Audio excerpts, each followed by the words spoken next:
एक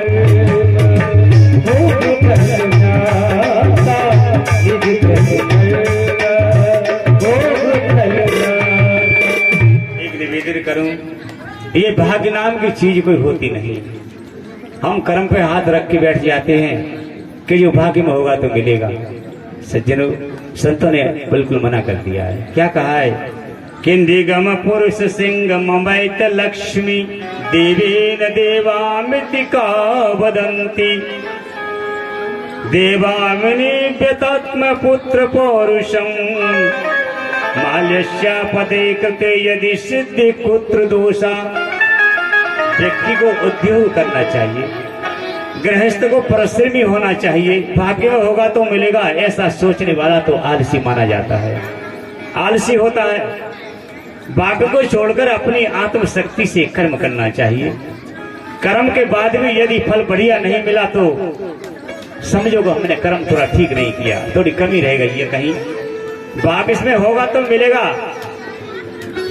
ये आलसी का लक्षण है। और सीधे से समझे कर्म ही बीज है, भाग्य इसका फल। बिना बीज के कभी फल होता है क्या? पहले बीज खेत में बोगे तभी तो बाजरा होगा।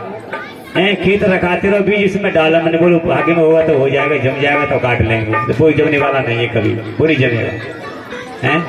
इसलिए कितनी सुंदर बातें कही है। वर्तमान का सदुपयोग करते हुए अच्छा कर्म करना चाहिए। आज का किया हुआ सदकर्म कल के लिए भाग्य बन जाता है, और आज का किया हुआ दुष्कर्म कल के लिए कुभाग्य बन जाता है। आज अच्छा करोगे को कल अच्छा ही प्राप्त हो जाएगा, सीधी सीधी। आज बुरा करोगे तो कल के लिए हमारी रास्ता बंद हो जाएगी। कर्म के विमुख कभी मनुष्य को सभी मनुष्य बने। हमारी भारत भूमि तो कर्म योगियों की भूमि है, कर्म योगियों का क्षेत्र है। हमारे मनीषियों ने व्यक्ति को अकर्मण कभी नहीं कहा। हमारे भागवत में लिखा है, अस्ति चेरीश्वर कश्चिद फल रूपो कन्य कर्मणा, यानी ईश्वर की सहायता उसी व्यक्ति की करता है जो व्यक्ति कर्म करता है, और जो कर्म नहीं करता तो सहायता उसकी परमात्मा बिल्कुल नहीं करते। ये बिल्कुल पक्की बात है। इसलिए प्रभु पृथु महाराज ने अपनी सारी प्रजा को कर्म योग के बारे में उपदेश किया। कहा कि विनम्र बनिए, सबके प्रति निष्ठा का भाव जगाओ, यही जीवन का श्रेष्ठ है। पृथु महाराज के यहाँ यज्ञ का संकल्प हुआ। स्वयज्ञ का संकल्प जब पृथु महाराज ने किया तो मन में बहुत आनंद की अनुभूति हो रही है। पृथु महाराज के संकल्प को देख करके इंद्र घबरा गए, क्योंकि इंद्र के सिंहासन का बोल्ट तो वैसे ढीला रहता है।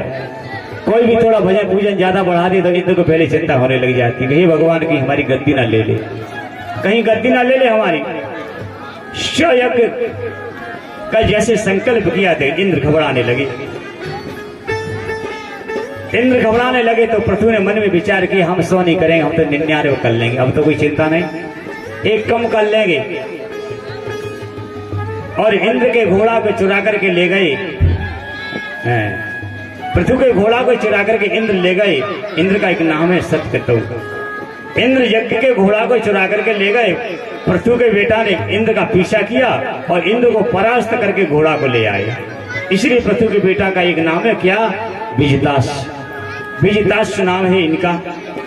पृथ्वी ने सोचा मन में, इंद्र को डर लगता है कि उसके राज्य को छुड़ा लूंगा, इसलिए हम तो एक यज्ञ, एक 99 यज्ञ कर देंगे, पूरे 100 नहीं करेंगे। यज्ञ पूर्ण होते ही साक्षात नारायण प्रकट हो गए। नारायण ने पृथ्वी को गले से लगाया। इंद्र ने माफी मांगी और अपनी बेटी की शादी इंद्र के पृथ्वी के बेटा से कर दी। भगवान बोले, क्या चाहिए तुम्हें? वरदान मांगो। पृथ्वी बोले, चरणों में गिरकर बोले, प्रभु क्या मांगो?